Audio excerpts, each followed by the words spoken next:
नमस्कार दोस्तों, कैसे हैं आप लोग। उम्मीद करता हूं कि आप सभी लोग अच्छे होंगे। तो दोस्तों, मेरा नाम है आकाश और मैं आप सभी का स्वागत करता हूं अपनी YouTube channel A to Z study में। और आज की इस वीडियो में मैं आपको पढ़ाऊंगा क्लास सेकेंड हिंदी की बुक सारंगी का पाठ नंबर 1, नीमा की दादी। नीमा दोपहर में 2 बजे स्कूल से लौटती है। देखिए, ये जो कहानी है इसमें एक बच्ची है नीमा और उसकी दादी हैं। इनके ऊपर ये मेरी कहानी है, ठीक है। तो शुरुआत में ये यही कह रहे हैं कि ये जो बच्ची है नीमा, ये दोपहर में 2 बजे, कितने बजे, 2 बजे अपने स्कूल से घर लौटती है। इस समय घर पर सिर्फ दादी होती हैं और यह जो समय है, इस समय पर घर पे सिर्फ क्या होती हैं, इसके दादी ही होती हैं। बाकी माता पिता काम से बाहर गए होते हैं। वे कहीं नहीं आती जाती, इसकी जो दादी हैं वो कहीं पे भी आती जाती नहीं है, मतलब इसकी दादी घर पर ही रहती हैं। कभी बैठे बैठे सब्जी काट रही होती हैं। जब ये आती है बच्ची तो कभी कभार वो क्या कर रही होती हैं, सब्जी काट रही होती हैं। उनके घुटनों में दर्द रहता है, इसीलिए कभी वे अपने घुटनों में तेल मल रही होती हैं। क्या है कि जब ये बच्ची नीमा लौटती है तो या फिर तो वो सब्जी काट रही होती हैं और इनके घुटनों में दर्द रहता है, इसीलिए वो कई बार अपने घुटनों में तेल भी मल रही होती हैं। कब? नीमा के लौटते समय। उन्हें नीमा का बहुत इंतजार होता है और वो नीमा का इंतजार करती हैं कि कब नीमा आएगी और कब ये उसके साथ में बातें करेंगी। नीमा रोज खाना खाते खाते स्कूल की बातें सुनाती है। ये जो बच्ची है नीमा, ये जब घर आकर खाना खाती है तो खाते खाते इनकी दादी को स्कूल की बातें सुनाती है। दादी भी उससे खूब बातें करती हैं और इसकी जो दादी हैं ये भी नीमा से खूब बातें करती हैं।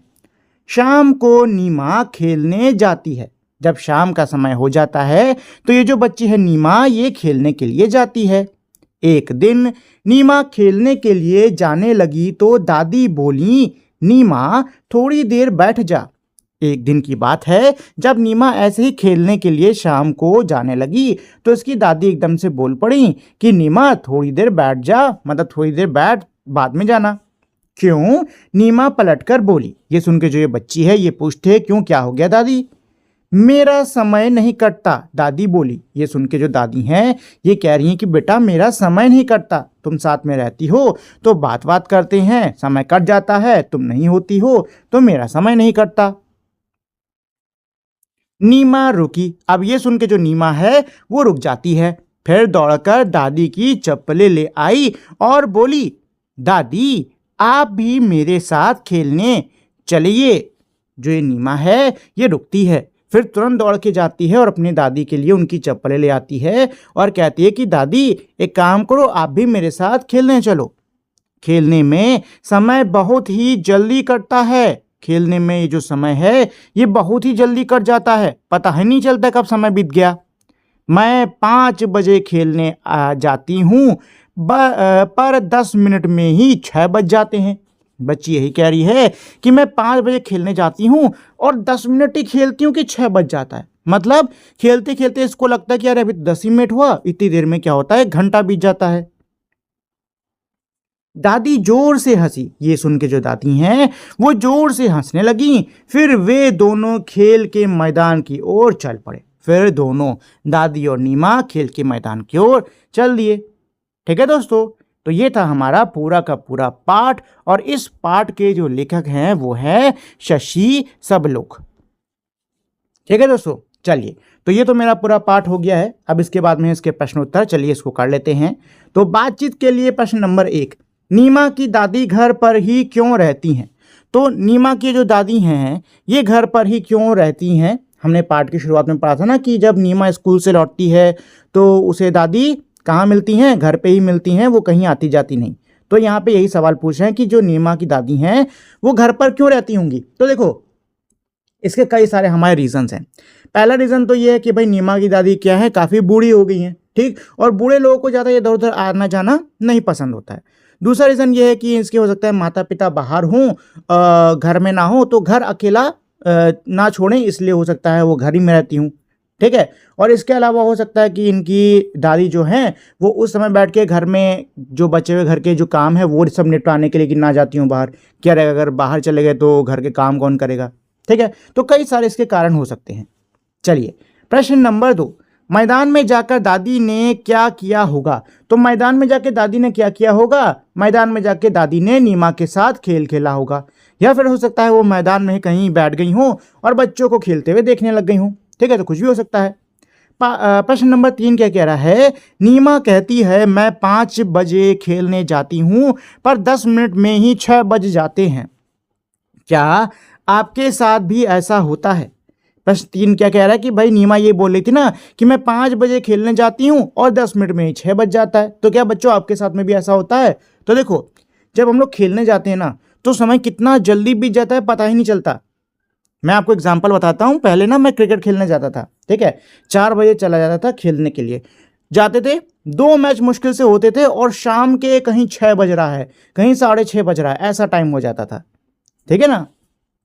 चलिए, प्रश्न नंबर 4 मेरा क्या है, आप स्कूल से घर जाकर अपना समय कैसे बिताते हो।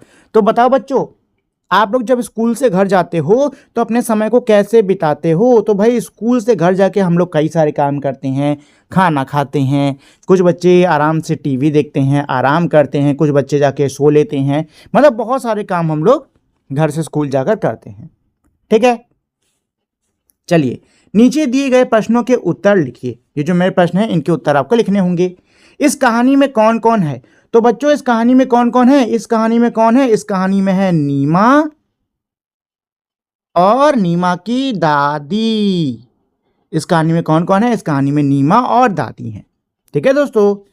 नीमा स्कूल की बातें अपनी दादी को बताती है। आप स्कूल की बातें किसे बताते हो। तो दोस्तों जो नीमा है वो अपनी स्कूल की बातें अपनी दादी को बताती है। बताइए बच्चों, आप लोग जब स्कूल से घर लौटते हो तो अपने स्कूल की बातें किसको बताते हो। जिसको भी बताते हो यहाँ पे लिख दो। ठीक है। तीसरा प्रश्न मेरा क्या है, कहानी में नीमा और दादी है, ना और द से शुरू होने वाले कुछ शब्दों की सूची बनाइए। क्या कह रहे हैं कि कहानी के अंदर कौन है, नीमा और दादी हैं। नीमा की शुरुआत ना से हो रही है, दादी की शुरुआत दा से हो रही है। अब आपको ऐसे ही ना और दा से शुरू होने वाले कुछ शब्दों को कहानी से ढूंढ के यहाँ पे लिखना होगा। ठीक है। तो चलो भाई कहानी पे चलते हैं फिर से, और ना और द वाले शब्दों को ढूंढना शुरू करते हैं। तो देखो, ना से नहीं है कि नहीं, दा से दो, दा से दोपहर। ठीक है। ऐसे ही और भी नीचे में शब्द मिल जाएंगे मुझको, ना और दा वाले। ठीक है। तो दा से दर्द। ठीक है। इसके अलावा नीमा तो हो चुका है, ना से तो और, ना और दा से तो और इसमें है नहीं, यहाँ नीचे आ जाते हैं। तो ना और दा, दा दा दा, ये तो दादी हो चुका है। ठीक है। और देखो दा से दिन, ठीक, दा से दिन हो गया। और दा दादी ये तो फिर से हो चुका है। नीमा, इसमें दा से और कोई नहीं है क्या, दा, ये को दौड़कर, ये भी तो दा से हो गया। दा से दौड़कर, ना से नहीं मिल रहे हैं, ना से 2 ही 3 मिले हैं, लेकिन दा से हमें खूब सारे मिल गए। देखो दा से 10 है कि नहीं। तो भाई दा और ना से हमें बहुत सारे शब्द मिल जाएंगे। यहाँ देखो दोनों। ठीक। तो द और ना से शुरू होने वाले बहुत सारे शब्द हैं, छाट कर आप कोई भी यहाँ पे 3-3 लिख सकते हो। ठीक है। चलिए, शब्दों का खेल। प्रश्न नंबर 1 क्या कह रहा है, नीचे कुछ वर्ण और उनकी कुछ मात्राएं दी गई हैं, इन्हें जोड़कर अपने शब्द बनाइए और अपनी कॉपी में लिखिए। बहुत आसान है। यहाँ पे कुछ मेरे वर्ण दिए हुए हैं, साथ में मात्रा दे रखी हुई है, आपको इनको जोड़ना है और शब्द बनाना है। ठीक है। तो चलो बनाना शुरू करते हैं। तो देखो, पहले तो बिन मात्रा के आप घर बना लो, घर आ घर, घर आ घर। ठीक है। और 2-3 मैं बता देता हूं, बाकी आप लोग खुद से कर लेना। ठीक। और देखो, सा पे आ की मात्रा और पा, साप, सा पे आ की मात्रा और प, साप। ठीक है। ऐसे ही बड़ा आ और ज, आज, आज। ठीक। चलो एक और बता देता हूं मैं। और और घर हो चुका है।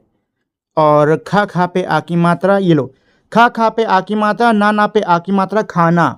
खा पे आ की मात्रा, ना पे आ की मात्रा खाना। ये लो, ये मैंने 4 बना दिए हैं। आप लोग चाहो तो खुद से और भी बना सकते हो। ठीक है, देखो यहाँ पे चित्र दिए भी हुए हैं। ठीक है, ताला, तो ताला बना लो, ता पे आ की मात्रा और ला जरूर होगा इसमें। ये देखो, ला पे आ की मात्रा, ताला बना लो। अरे ये तो गड़बड़ हो गया, ताला, ताला। ठीक है, ऐसे ही बस, बस। ठीक है, लड़की, ला है, ड़ा तो नहीं है इसमें, ड़ा नहीं है, लड़की नहीं बनेगी, कुछ और बन जाएगा। ठीक है, चलो, चाबी है इसमें, चाबी है और चा है और बा, हाँ चा बा दोनों है, तो चाबी बन जाएगा। ठीक, तो यहाँ पे बहुत सारे मेरे अक्षर बन जाएंगे। ठीक है, चलिए प्रश्न नंबर 2 क्या कह रहा है, कुछ अक्षर छूट गए हैं उन्हें लिखिए। कुछ अक्षर छूट गए हैं उनको लिखना है, मतलब यहाँ से आपको क्या लिखना है, छोटा बड़ा जो होता नहीं वो लिख लो। छोटा आ के बाद में क्या आता है, बड़ा आ। ठीक है, उसके बाद में क्या आता है, वैसे ही पूरा इसको आपको कर लेना है। ठीक है, छोटा ई, बड़ा ई, छोटा ऊ, बड़ा ऊ, ऐसे आपको पूरा ये भर डालना है। ठीक है ना। चलिए प्रश्न नंबर 3 पर आते हैं। तो प्रश्न 3 मेरा क्या कह रहा है, कहानी में इंतजार शब्द आया है। कहानी के अंदर कौन सा शब्द, मेरा शब्द इंतजार आया है। अक्षर के ऊपर लगने वाली बिंदी को अनुस्वार कहते हैं। अक्षर के ऊपर जो बिंदी लगती है ना, इसको हम लोग क्या बोलते हैं, अनुस्वार बोलते हैं। ठीक, इंतजार में जैसे ही ई के ऊपर बिंदी लगाई इंतजार हो जाता है। मतलब इंतजार में जब हम लोग बिंदी लगाते हैं तो वो इंतजार हो जाता है, इंतजार से वो इंतजार हो जाता है बिंदी लगाने पर। आइए ऐसे ही कुछ अन्य शब्दों को देखते हैं। आइए ऐसे कुछ अन्य शब्दों को देखते हैं। जैसे कि यहाँ देखो क्या लिखा है, यहाँ लिखा है सख, बिंदी लगा दो, शंख। पतंग, बिंदी लगा दो, पतंग। ठीक है, बदर, बिंदी लगा दो, बंदर। ठीक है, ये हो गई बिंदी, बंदर। ये क्या है, मदिर, बिंदी लगा दो, मंदिर। ठीक है, ये क्या है, अगूर, बिंदी लगा दो, अंगूर। ठीक है ना दोस्तों, ठीक है ना, है कि नहीं।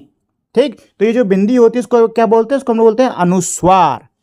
ठीक है दोस्तों, चलिए तो ये था मेरे इस पाठ का अंतिम प्रश्न। इसके साथ में ये जो मेरा पूरा पाठ है ये पूरा हो गया है। उम्मीद करता हूँ आपको ये पाठ अच्छे समझ में आ गया होगा, साथ ही में आपको इसको पढ़ने में मज़ा भी आया होगा। जाने से पहले दोस्तों मैं आप लोगों से छोटी सी रिक्वेस्ट करना चाहूँगा कि अगर आपको ये वीडियो अच्छी लगी हो तो प्लीज़ आप लोग इस वीडियो को लाइक, शेयर और मेरे चैनल को सब्सक्राइब कर दीजिएगा। अब हम लोग मिलेंगे हमारी अगली वीडियो में, तब तक के लिए नमस्कार।